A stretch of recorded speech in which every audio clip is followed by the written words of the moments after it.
So, after far-left judge Tanya Chutkan, of all people, late this afternoon, she declined to block DOJ from firing federal workers and accessing 7 federal agencies.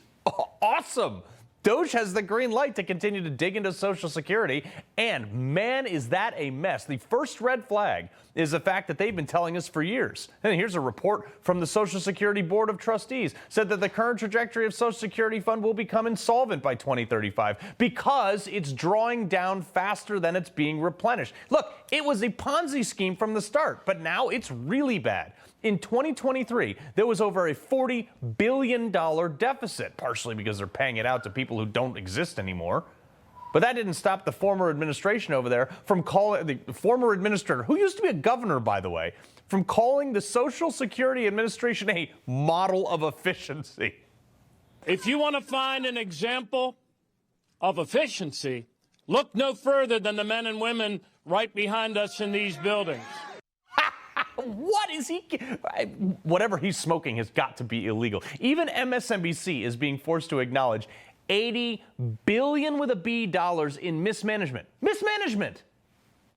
There was an Inspector General audit last year that showed over an 8-year period, the Social Security Administration made almost $72 billion in improper payments.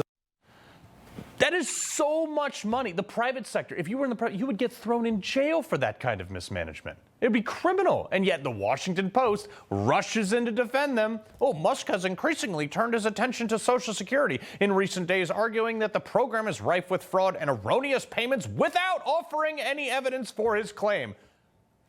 No evidence? Well, I got some evidence. And it doesn't even go into what Elon is looking into. I called this out a year ago. Hear me out. If you saved the same amount of money mandated by Social Security working a median income job, by the time you're 67, you would have put away $600,000, give or take. Now, the federal government took that from you under the banner of Social Security withholdings. Now, if you had invested that money in a private brokerage account, earning, I don't know, like let's average it out 5% a year, that money would be worth about $1.9 million today. Your annual interest today would return you $95,000 a year on that. That means you could draw a $95,000 a year paycheck without ever having to touch your $1.9 million that you saved. The fact that the discrepancy is that large, I mean, like if that's not proof enough, the giant red flag was that the acting director, Michelle King, she tried to block Elon from getting access to this in the first place. And then once he did, she resigned.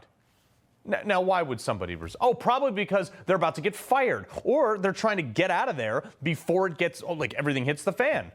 They're hiding behind their reason to block Elon because they're saying we're worried about sensitive personal data. Elon Musk, keep your hands off of Social Security. This is not about efficiency. This is about two things. This is about stealing the personal data of Americans, and it is about taking a lifetime of earned benefits, your Social Security benefits, and turning it into a Bitcoin bank. First off, shut up. All right, you had access to this data yourself, dude. When the president appointed you and you didn't check the over $80 billion in erroneous payments, that guy should be in jail.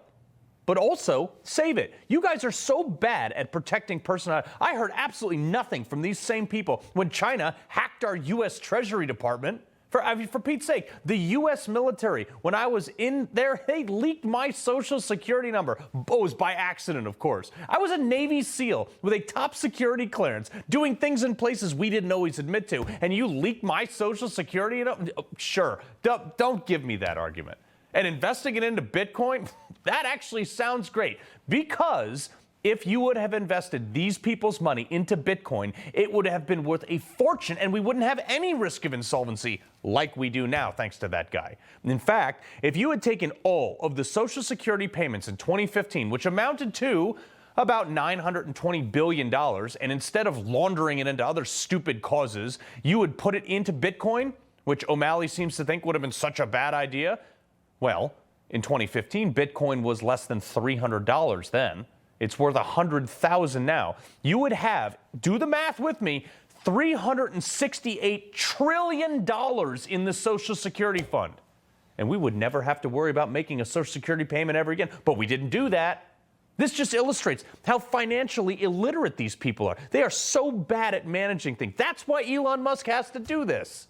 How much is in the Social Security fund now? It's like less than $3 trillion. Kind of bad considering they're going to pay out over half of it this year alone. It's getting drawn down faster than it's being replenished. When Social Security was founded, there were 42 workers for every recipient. Now, there's 3 workers. 3 for every recipient. Recipients are also living like 16 years longer than they were in the 30s when it was invented. And probably longer once RFK gets to work.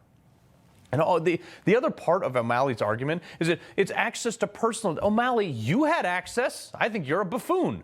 Why shouldn't this president and his appointees have the same authority and the same access to the data that you did? Again, the far left. Judge Tanya Chutkan, of all people, agrees with me.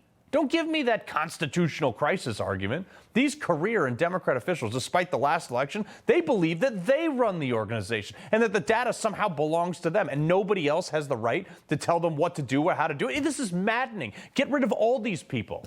O'Malley is it's like perfectly illustrated this when Trump dared to pick someone that he actually trusted to be the acting director while his permanent pick was awaiting Senate confirmation. O'Malley, okay? He said, oh, it's a shame that the chilling effect is to disregard the 120 senior executive service people to pick an acting commissioner that is not in the senior executive service, sends a message that professional people should leave that beleaguered public agency. Yeah, all of you should get lost if you're not in jail.